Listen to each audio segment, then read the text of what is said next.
1차 대전이 일어나고 정말 뭐 수백만 명이 죽었을 때, 야, 이런 끔찍한 전쟁이 다시 일어나면 안 된다 했지만 곧이어 전 세계 2차 대전이 일어났습니다.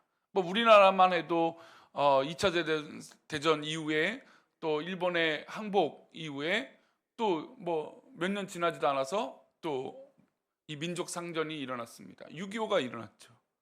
뭐 사실 이제 내전도 일어나잖아요. 그러니까 우리나라는 또 군사 쿠데타라고 하는 이 내전이 일어난 거잖아요. 그래서 군사 정부가 집권을 하는 이 초유의 일들이 벌어졌는데, 또 지금은 반대. 물론 지금 총칼은 들고 있지는 않지만 마치 이제 정치적인 전쟁을 이렇게 하고 있는 것 같습니다. 전 세계적으로 봐도 뭐 지금 러시아가 일으킨 우크라이나 전쟁도 지금 아직도 끝이 나지 않고, 뭐 미국의 트럼프 대통령이 다시 재집권을 하면서 뭐 이것이 어떻게 해결될지 뭐 모두 다 관심을 가지고 있습니다.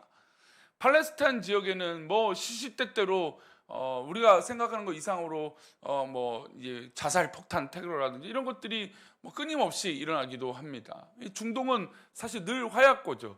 그래서 3차 대전은 어디서 일어날 거냐면 대개 다 중동에서 일어날 거라 뭐 이렇게 생각을 합니다. 워낙 얽혀 있는 것들이 많고 양보할 수 없는 종교적인 신념들이 강하게 매여 있기 때문에 더욱더 그런 것이죠.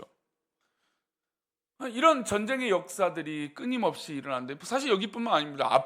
아프리카 지역만 해도요, 뭐 내전과 또 주변 나라들과 엄청나게 싸움을 하는 것을 보게 됩니다.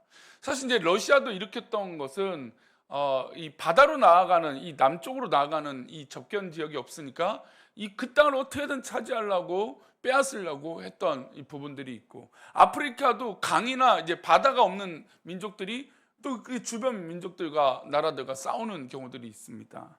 그러니까 이런 전쟁의 역사들이 끊임없죠. 작게는 우리 전쟁이 어디서도 일어납니까? 집에서도 일어나죠. 집에서도 전쟁을 최근에 해보셨습니까?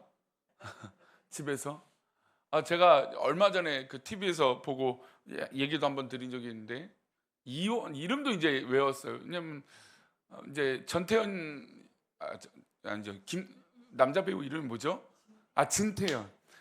그 크리스찬이잖아요. 크리스찬인 프로들은 이렇게 늘 윤영롭게 보는데, 워낙 가정생활을 충실히 잘하고 모범적인 가정이고 뭐 해요. 하여튼 뭐 그런 사람 나왔다고 보는데, 이혼 숙녀 뭐 캠프인가요? 뭐 하여튼 그건데, 야 진짜 뭐 집 안이 전쟁이더라고요, 전쟁.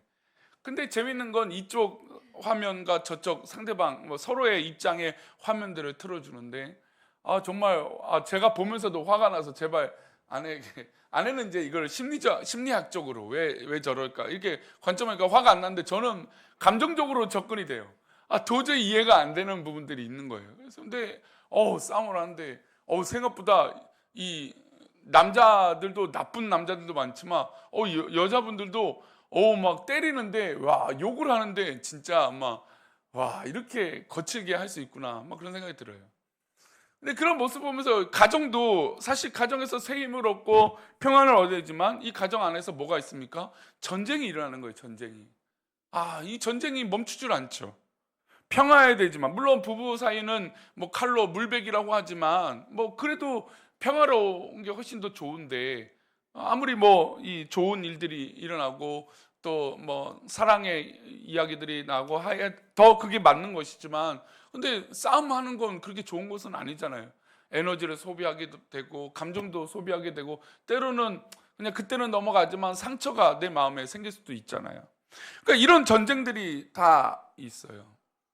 예일 대학에서 역사와 문명을 가르치는 이 도널드 케이건이라고 하는 사람이 전쟁은 왜 일어나는가, 이 전쟁의 기원에 대해서 책을 썼는데, 왜 일어나는가가 세 가지의 동기가 있다는 거예요. 첫 번째는 경쟁자에 대한 두려움이 있대요. 그러니까 나와 함께하는 이 경쟁자, 이웃이 그 사람에 대한 두려움이 있어서 전쟁을 일으킨다는 거죠. 두 번째로는 경제적인 이익이 있기 때문에, 나에게 뭔가 얻을 것이 있으면 싸운다라는 거죠.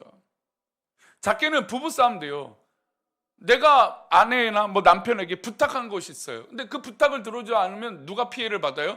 내가 피해를 받거든요. 그러니까 내가 피해를 받으니까, 이게 되게 참 치졸한가요?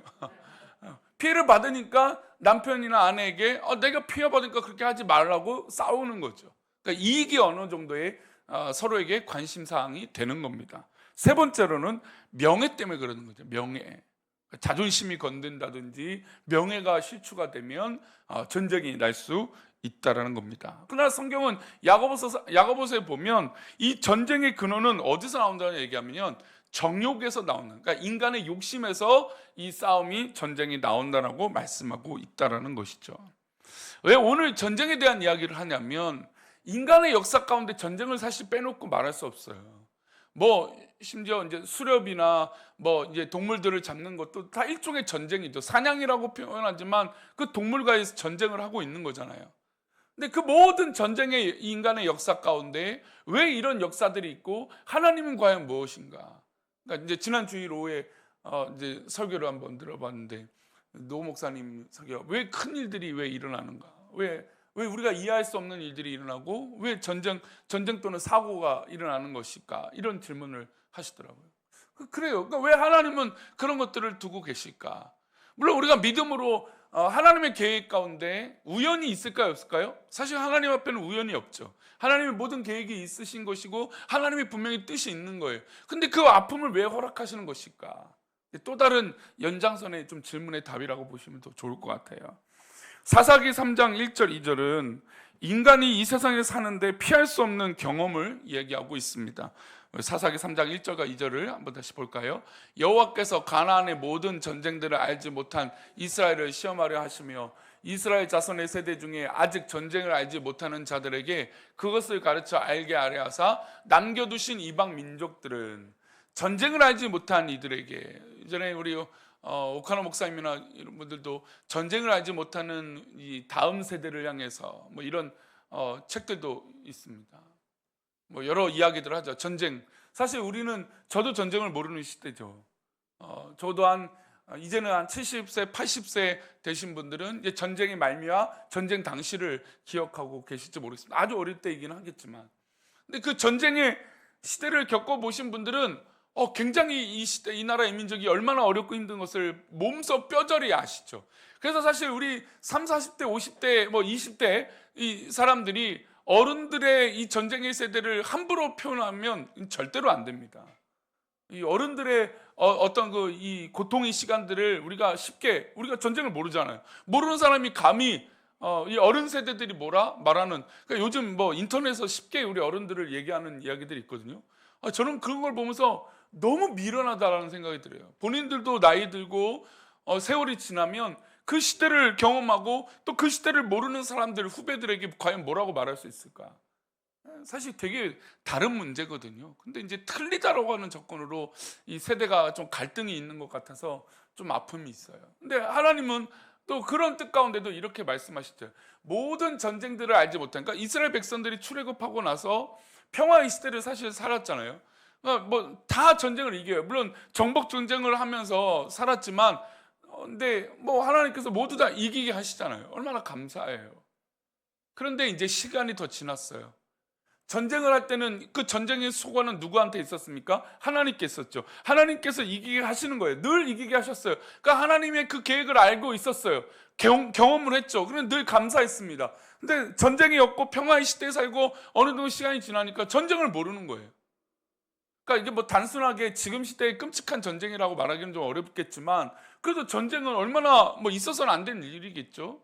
근데 전쟁을 알지 못하니까 하나님이 어떤 계획과 뜻을 있다라는 이 섭리, 계획을 전혀 모르고 있다라는 겁니다.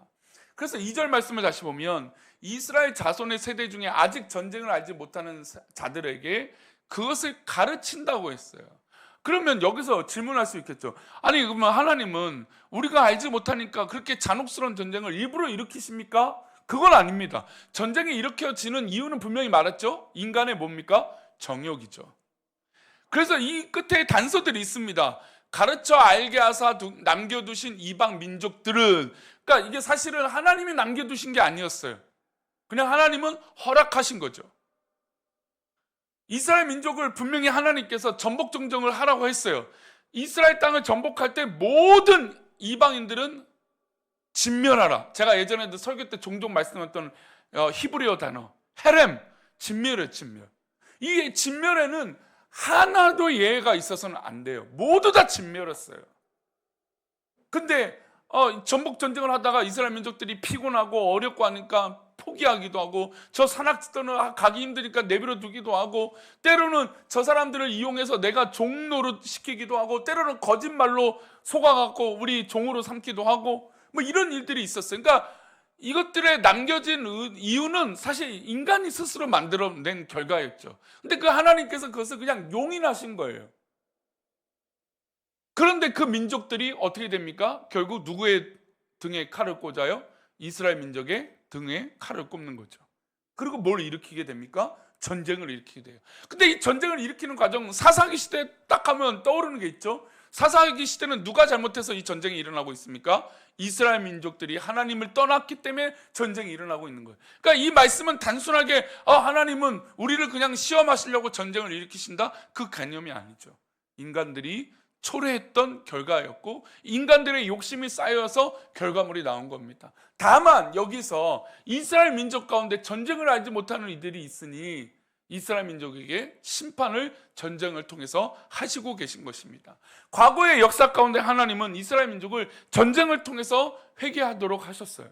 그리고 정복을 당하고 또 포로 생활을 하고 하나님의 뜻을 구하도록 하셨어요. 그래서 이스라엘이 나중에 이제 남유다와 북이스라엘이 멸망할 때도 어떻습니까? 북아수르에게 말하고 남바벨론에게 멸망을 당합니다. 그러면 멸망을 당하면서 그들이 포로 생활을 하죠. 그러면서 하나님 앞에 기도하고 눈물로 부르짖습니다. 그리고 1차, 2차, 3차에서 포로 귀환을 하게 되죠. 그러니까 이런 역사들이 계속 인간의 욕심으로 인해서 일어나고 되어졌다는 것이죠. 그런데 여기서 이제 또 한 가지는 살펴본 건, 이 전쟁 가운데 누구의 뜻을 헤아릴 수 있다는 것일까요? 하나님의 뜻을 헤아릴 수 있죠. 하나님의 뜻을 헤아릴 수 있으니까 이 전쟁의 놀라운 섭리가, 물론 정말 끔찍한 죽음이 있어 안타깝고 다시는 일어나지 말아야 될 일이지만, 아니 뭐 지금 현대 사람들이 그걸 모르겠습니까? 전쟁이 일어나면 안 된다라는 걸. 사실 이제 이스라엘 지금 총리가 욕을 굉장히 많이 먹고 있습니다. 실제로 우리 작년에 그 남양호 선교사님이 왔을 때 얘기한 건, 그 정권이 굉장히 지금 위기에 있었대요. 근데 마침 전쟁의 빌미가 있으니까 어떻게 될까요? 전쟁하자 이렇게 된 거예요. 근데 전쟁을 어느 정도 하고 빨리 끝낼 줄 알았는데 전쟁을 끝을 내지 않는 거예요. 계속해서 여론을 방어하면서 그것을 또 수단으로 여겨서 인간의 욕심이 들어가니까 막 전쟁이 끊지 않나죠. 그래서 막 끝까지 가겠다 이럽니다.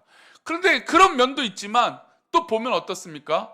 자신의 아들들을 어디에 참여시켜요? 본인도 마찬가지지만 전쟁에 참여하는 거예요. 이제 그러면서 이제 인기가 또 올라가죠. 바닥에 떨어졌던 이 인기가 이제 막 정치적으로도 인기의 힘을 얻게 되는 거예요. 왜? 총리의 아들들도 군대 가서 전쟁을 한다, 이 얘기로 모든 사람들이 야 그래 우리도 전쟁에 참여하자. 이스라엘 민족은 늘 그런 게 있었잖아요.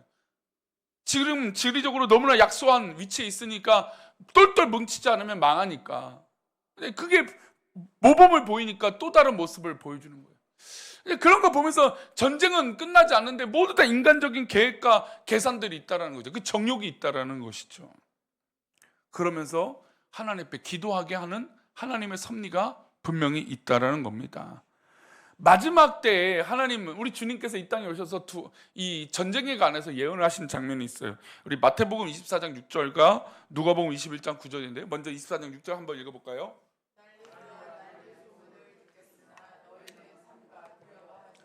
이런 일이 있어야 하되 아직 끝은 아니니라. 난리와 난리는 바로 전쟁을 말합니다. 이 전쟁이 나서 이 소문이 들립니다. 근데 두렵죠. 전쟁 나면 두렵죠. 그런데 두려워하지 말라고 하는 것입니다. 왜냐하면 이런 인간들의 욕심에 자초해서 일어난 일들이니까 이건 끝이 있을 수 없다라는 겁니다. 그러니까 지금도 이 시대에 우리의 생명이 얼마나 소중한데요. 그런데도 불구하고 이 전쟁이 끝이 안 나는 거예요. 전 세계에서 가장 시한폭탄 같은 지역을 어느 나라로 꼽습니까? 바로 우리나라잖아요. 우리나라. 북한과 남한, 대한민국이 사실은 전쟁의 중지 상태에 있다는 게, 다른 나라 사람 볼 때는 야 니네 나라 괜찮냐? 맨날 그렇게 물어요. 어디 가도 야 당신 불안해서 어떻게 사냐 그래요. 사실 우리는 실제 그렇지 않잖아요. 이스라엘 사람들도 그런데요. 선교사님도 자기가 그냥 그 땅에 사니까 별 문제 없어 보인다고, 크게 없이. 근데 저도 사실 이제 성지순례 가봤거든요. 그런데 선교사님들이 웃으면서 지난주에 저쪽에서 버스 테러 있었어요. 폭탄 테러. 그걸 편안하게 얘기하더라고. 아니, 우리나라 만약에 그랬으면 진짜 더 큰일 나죠. 근데 우리나라도 있었잖아요. 뭐 연평도에서 폭격 뭐 있었고, 뭐 잠수함 뭐 사건도 있었고, 그러니까 전 세계에서 볼 때는 그게 정말 놀라운 일인 거죠. 그러니까 불안하죠. 이런 소문이 있을 때 두려워하지 말라는 것은 물론 내 목숨과 내 생명에 관한 일이니까 두렵겠죠. 그런데 이런 일이 있어야 된다는 겁니다. 그럼 이거는 있어야 된다라고 하는 뜻은 하나님께서 야 그래 이 일을 허락할게, 이 개념이 이전에도 마찬가지지만 아니에요. 이 무슨 뜻이냐, 인간의 정욕으로 일어난 일들이 어차피 끝나지 않을 거다. 그러니 우리의 소망은 하나님께 있고 천국에 있으니까 지금 이 난리가 일어난 것을 두려워할 필요가 없다라는 것이에요. 그리고 그것을 통해서 누구를 찾는다고요? 사사시대처럼 하나님을 찾는 거예요. 또 우리 누가복음 21장 9절을 읽어볼까요? 함께 읽겠습니다. 난리와 소요의 소문을 들을 때 두려워하지 말라. 이 일이 먼저 있어야 하되 끝은 곧 되지 아니하리라. 예, 이런 전쟁과 소요는 끝이 없다라는 겁니다. 왜요? 인간의 욕심이 끝이 없기 때문에 그래요. 그 정욕이 끝이 없기 때문에 그렇죠. 특별히 빌라도가 예수님을 십자가에 못 박습니다. 그 선언을 하죠. 근데 그 선언을 할 때 가장 중요한 그의 판단의 조건이 있었어요. 무엇입니까? 예수님에게 죄가 있었나요? 예수님께 죄를 찾았습니까? 빌라도가? 못 찾았습니다. 그래서 본인이 예수님의 이 죄와 상관없다고 해서 손을 씻어요. 나는 상관없는 사람이라 손을 씻는 장면이 나와요. 그럼 빌라도는 왜 예수님을 못 박았을까요? 이스라엘 민족에게 반란과 소요가 일어날까 봐 그랬던 거예요. 자기가 로마로 가는 신분 상승을 또 해야 되는데 만약에 이 유대 지역에서 소요가 일어나고 반란이 일어나고 쿠데타가 일어나고 뭔가 문제가 생기면 자기가 로마로 갈 수 있습니까? 없습니까? 없어요. 근데 예수님만 못 박으면 이 일이 잠잠해진대요. 그래서 오케이 한 거예요. 그래? 예수님 십자가에 못 박아라. 인간의 욕심은 이렇게 우리들을 어렵게 만듭니다. 물론 최근에 일어났던 우리나라의 이 무안에 있었던 사고는 뭐 사실 인재라고 하죠. 그러니까 무슨 일이 있을 때마다 인재잖아요. 작년인가요? 우리 뭐 이 뚝에 물이 범람해 갖고 지하 도로에 물이 들어와서 완전히 뭐 거기 안에 있는 사람들이 다 정말 안타까운 죽음. 근데 다 보면 안타까운 일이지만 누구의 실수예요? 인간의 실수가 담겨 있잖아요. 제방뚝을 더 쌓아서 물이 넘치지 못하도록 막아야 되고 뭐 이런 일을 해야 되는데 그걸 일도 지키지 않았어요. 물론 지금은 법적으로는 큰 문제가 없다지만 아니 누가 둔턱을 거기 안에 콘크리트를 누가 그렇게 박아요? 그렇지 않잖아요. 둔턱이라고 하면 누구나 다 우리 뭐 보통 이제 좌회전하는 길이나 고속도로나 이 이제 IC라고 하죠. 빠져나가는 길 보면 빠져나가는 길에 뭐가 있습니까? 돌이 세워져 있나요? 아니죠. 충격을 흡수하는 타이어나 아니면 스프링 같은 게 있어요. 이렇게 쌓여져 있는 스프링 같은 게. 그러니까 누가 실수해서 거기 부딪히라도 큰 사고가 나지 않도록 튕겨내라는 거죠. 충격을 흡수하라는 거죠. 그러니까 둔턱이 목적은 충격을 흡수하는데 그 안에 누가 아무리 예전에 뭐 제정된 법이라고 그건 지켰다고 사실 그거는 인재죠. 그 이전에 또 인재가 있어요. 그 지역은 워낙 뭐가 많아요? 철새가 많아요. 그러니까 철새가 많으면 사실 이제 버드 스트라이크라는 게 늘 조심해야 돼요. 엔진에 새가 별거 아니지만 그게 들어가면 엔진 폭발이 되니까 늘 조심해야 돼요. 그래서 이 공항마다 뭐가 있냐면 이 사가 있어요. 총을 쏜단 말이에요. 그래서 새들이 접근하지 못하도록 빵 쏴요. 큰 소리로. 근데 그 공항에 원래 2명이 있어야 된다는 거예요. 근데 몇 명 있어요? 1명 있다는 거죠. 안전교육도 제대로 해도 안 돼. 그러니까 이게 모든 것들이 결국은 인간의 욕심과 인간의 못된 과정 가운데 분명히 있었다는 거죠. 그 가운데 뭐 기장들을 옹호하는 사람들, 기장은 최선을 다했다. 뭐 그 얘기를 하더라고요. 하여튼 안타까운 일이 있을 때마다 이런 부분들이 조금만 조심하면 됐을 걸. 우리 성도님들 우리 주변에서 일어나는 일들 보면 내가 그때 조금만 욕심 부리지 않거나 내가 그때 조금만 차분했으면 어땠을까 이런 후회가 될 때가 있잖아요. 그러니까 그런 모든 결과들이 사실은 우리가 스스로 자초할 때도 있어요. 물론 욥처럼 전혀 의도치 않게 자기가 잘못한 것이 없는데, 물론 이제 욥의 욥기를 다 읽어보면 정말 그 모든 상황 가운데 하나님을 찾지 못한 그 결과, 하나님의 지혜와 하나님의 계획을 헤아리지 못한, 근데 사실 그것도 참 어려운 문제긴 해요. 근데 그게 결론이잖아요, 결국엔. 그가 친구들과 변론을 그렇게 막 오고 가고 대화를 많이 하면서, 야, 친구들은 네가 잘못한 게 있으니까 회개하라고 하지만 자기는 아무리 생각해도 죄 지은 게 없어요. 근데 그런 대화 가운데 욥이 선택할 수 있어야 되는 건 하나님을 찾는 것이었어야죠. 사실 이제 그게 결론이에요. 그래서 이 모든 대화 가운데 하나님께서 폭풍 가운데 임재하면서 이 하나님의 이치를 혼란스럽게 만든 이가 누구냐라고 질문을 하시죠. 우리가 우리 모든 일어나는 일을 우리의 정욕이 아니라 하나님 계획 가운데, 그리고 이 일은 끝이 없음을 믿고 하나님께 나아가야 될 줄 믿습니다. 전쟁은 인간이 하나님을 저버리고 거짓 신들을 따른 결과물이라고 분명히 말합니다. 우리 사사기 5장 8절인데요, 함께 읽겠습니다. 5장 8절 말씀 함께 읽겠습니다. 무리가 새 신들을 택하였으므로 그때 전쟁에 이스라엘의 4만 명 중에 방패와 창이 보였던가. 무리가 새 신들을 택했어요. 우상을 택했다는 거죠. 여러분, 우리 가운데 새 욕심을 가졌다는 거죠. 하나님을 떠나는 또 다른 자리를 만들었다는 겁니다. 그때 전쟁이 일어나고 그 전쟁을 하나님께서 허락하신 것이죠. 사실 이스라엘 민족도 멸망한 가장 큰 원인은 우상을 섬겼던 것입니다. 그러니까 우리도 사실 우리가 보이는 우상을 섬기지 않지요. 사실 우리가 여기서 근데 엊그저께가 CTS 뉴스를 듣는데,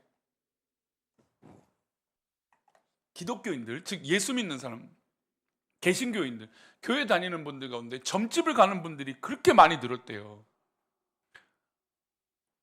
이게 통계적으로 그렇대요. 그래서 신앙인들조차도 점집을 찾고 있다. 이게 지금 심각한 우리 한국교회 형태다. 그 얘기를 하는데 참 이상하다. 이런 일이 과연 이게 말이 되는가 했는데 그렇게 많은 거예요. 우리 지금 적잖게 들리는 정치인들 가운데도 이게 도대체 기독교 교회 다니는 사람인지 아닌지 의심되는 사람들이 많잖아요. 그러니까 그런 거예요. 여러분, 그런 일들은 결국 욕심에 이끌려서 행동했기 때문에 결과는 전쟁과 소요가 일어날 수밖에 없다라는 겁니다. 그러면 전쟁을 대할 때 우리 태도는 어떨까? 저는 한번 세 가지로 한번 고민해 봤으면 좋겠어요. 전쟁을 대하는 태도. 전쟁을 대하는 태도는 분명한 태도의 중심이 서 있어야 돼요.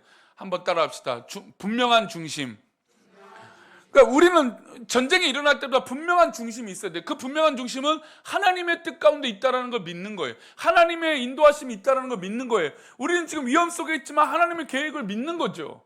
그 분명한 태도를 가져야 돼요. 물론 이제 여기서 이제 세분적으로 보면, 여기서 행동적으로 참여할 것인가, 아니면 평화주의적으로 참여할 것인가, 아니면 선택적인 것인가, 이런 고민들이 해야겠죠. 평화주의자면 전쟁을 하지 않고 어떻게든 참고 견디는 것일 것이고, 전쟁이 일어났을 때 적극적으로 전쟁에 참여해야 될 겁니다. 우리나라는 만 38세 전까지 전쟁이 나면 어떻게 될까요? 관공서든 뭐든 민방위는 이제 이런 데 배치가 되고, 예비군은 전쟁에 직접 참여하는 사람들이 됩니다. 직접 우리는 평화주의자가 될 수 없죠. 남자들은, 군대를 제대한 사람들은 대부분 이 군의 전쟁에 직접 참여하게 돼야 돼요. 근데 이제 평화주의적 입장을 맹목적으로 갖는 사람들 있죠. 여호와 증인들. 여호와 증인은 전쟁을 하면 안 된다. 그래서 군대에 가지 않겠다. 양심적 병역 기피한다고. 사실 이제 너무 웃기는 논리죠. 인간의 욕심으로 일어났던 이 전쟁을 우리가 거부한다? 물론 사람을 죽이는 이 장면은 너무나 조심스럽고 끔찍한 일이죠. 근데 그러면서 나라의 의무를 저버린다? 이건 또 다른 문제거든요. 근데 국가의 의무를 저버리면서 한다. 그러면서 또 소송을 하죠. 그러니까 이제 나라에서 제정한 게 뭡니까? 그러면 저기 어디 갑니까? 제 수감 생활을 해라. 똑같이 1년 6개월 동안 이 병영 생활도 이제 갇혀 지내니까 갇혀 있으라 했더니 이건 가혹한 처벌이다. 그래서 또 소송을 하는 거예요. 뭐가 다를까요? 사실 군 생활 하는 사람도 다 그렇게 하거든요. 그러면서 선택적으로 자기가 좋은 것만 취하려고 하는 인간의 욕심이, 이 평화주의자라고 하지만 이 평화주의자에는 이게 뭔가 또 다른 이 욕심이 이 평화주의에도 있다라는 것이죠. 그 또 다른 것은 선택하는 필요가 있어요. 내가 전쟁에 참여할 것인가? 때로는 평화를 가져야 될 것인가? 근데 소위 말할 때 이건 고민해야 돼요. 내가 강약 약강인가? 아니면 강강 약약인가? 아니면 뭐 물질에 대해서 약한가? 뭐 이런 거 선택을 할 때 하나님 기뻐하시는 것이 무엇인가 고민해야겠죠. 그러니까 우리는 선택주의적인 입장이어야 돼요. 왜요? 우리는 선택은 나의 선택에 있는 것이 아니라 누구의 선택에 있죠? 하나님께 있는 것이죠. 그리고 이 전쟁에서 이길 수 있는 비결은 첫 번째 우리 한번 떠납시다. 하나님의 힘으로 싸워야 합니다. 예, 우리의 전쟁과 우리의 싸움은 하나님의 힘으로 싸워야 돼요. 나의 힘으로 싸우는 게 아닙니다. 다윗이 전쟁 이론에 의하면 골리앗을 이길 수 있을까요? 없을까요? 절대로 이길 수 없습니다.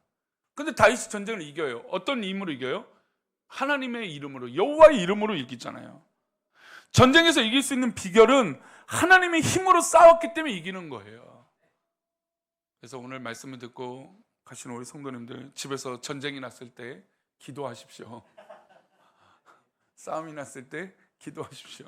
사실 기도하기 어려운 순간이겠지만 힘으로, 아니면 하나님의 힘으로 이기게 해달라고 기도하십시오. 하나님의 힘으로. 우리는 언제나 하나님의 힘으로 해야 돼요. 두 번째 따라합시다. 하나님의 영광을 위하여. 예, 하나님 영광을 위하여. 미국의 유명한 그 체인 스토어를 운영하고 있는 그 이제 펜이라고 하는 사람인데, 이 사람이 이 슈퍼마켓 체인을 2,000개나 갖고 있으니까 엄청난 뭐 대기업이죠.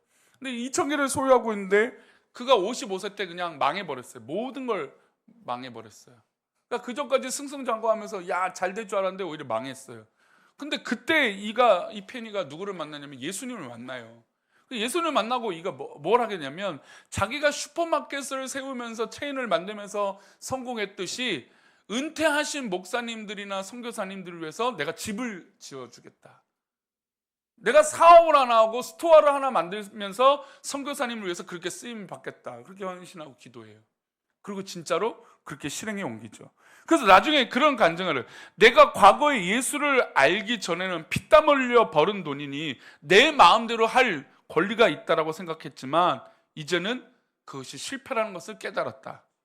그리고 내가 벌은 이 수고하여 열심히 하여 벌은 이 돈을 하나님 영광을 위해서 쓰기로 작정하니 오히려 하나님께서 더 채워 주셨다. 물론 우리가 뭐 11조를 어떻게 하고 헌금을 어떻게 해서 하나님이 그 반쪽을 어떻게 채워주신다, 이런 논리로 헌금을 접근해서는 안 됩니다. 근데 우리 스스로는 그렇게 고민할 수 있잖아요. 하나님, 내가 이렇게 애쓰고 고민하고 있는데 하나님 나와 함께 해주옵소서, 하나님 영광을 위해서 하겠습니다 라고 하는 스스로의 결단은 굉장히 중요한 얘기인 것이죠. 전쟁은 누구를 위해서요? 하나님 영광을 위해서 고민할 필요가 있습니다. 또 세 번째, 한번 따라할까요? 믿음으로 싸운다. 예, 믿음의 확신을 가지고 싸워야 돼요.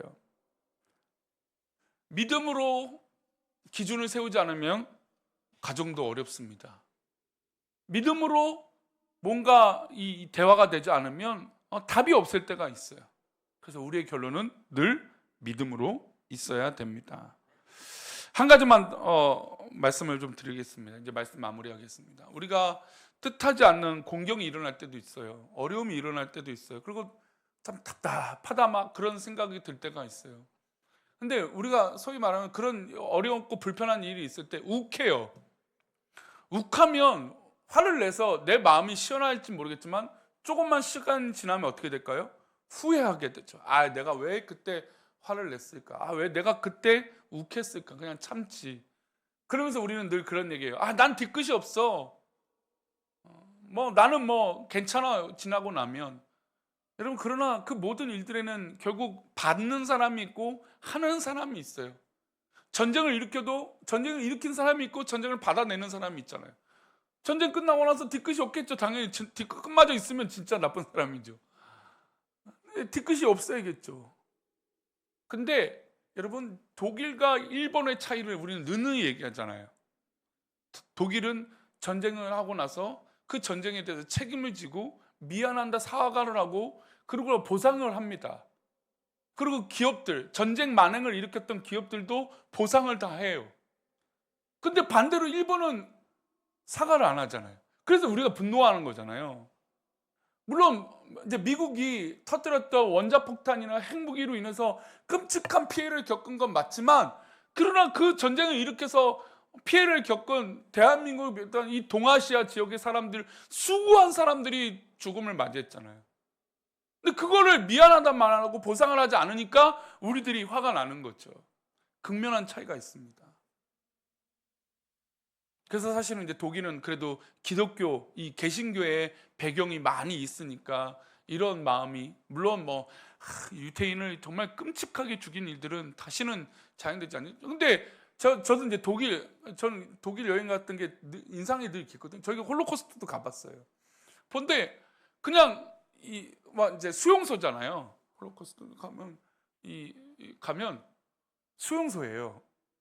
옛날 우리 군대 막사 같은 분위기예요. 근데 가면 음산한 느낌이 들어요. 아, 이게 정말 많은 사람들이 죽었구나 라는 걸 느껴질 정도로 스산해요, 스산해. 근데 그것을 도시 중앙에 그대로 딱 내버려둬요. 어떤 사람 말 때 이거는, 야, 우리 정말 부끄러울까 창피하니까 여기다 공원을 만들지 건물을 만들자 이럴 수 있잖아요. 근데 그것을 남겨두고 후대에 보고 이런 전쟁을 일으키지 말라고 이런 표본으로 만들어 놓은 거죠. 우리가 정욕이 일어날 때가 있어요. 아까 말한 대로 욱할 때도 있고 화가 날 때도 있고 싸움을 일으킬 때가 있어요. 여러분, 그때마다 우리는 우리 자신을 철저하게 돌아봐야 돼요. 내가 얼마나 욕심으로 이 일들을 이뤄냈는지, 어떤 마음으로 내가 이렇게 했는지, 아니 하나님 영광을 하고 있는지, 믿음으로 내가 있는지 돌아봐야 됩니다. 부부관계에서도 욕심으로 해서는 안 돼요. 내가 이렇게 했으니까 당신도 이렇게 하라고 하는 계산적인 건 안 된다는 거죠. 왜요? 그건 또 인간의 이익이잖아요. 계산이잖아요. 우리 교회 안에서도 마찬가지입니다. 내가 이렇게 봉사했는데 목사님이 몰라주고, 내가 이렇게 봉사했는데 누군가 알아주지 않고, 여러분 이렇게 계산하는 거라면 봉사하는 것과 사역하는 걸 중지하시기 바란다고 제가 누누이 말씀드리지 않습니까? 우리는 기꺼이 해야 되는 사람이에요. 즐거이 해야 되는 사람이에요. 포용하고 사랑해야 되는 사람들인 줄 믿습니다. 우리 가정에, 또 우리 교회에, 우리 성도들이 고민하고 있는 모든 것에 전쟁이 아니라 진정한 평화가 일어나기를 축원합니다. 아멘. 우리 함께 찬양하겠습니다.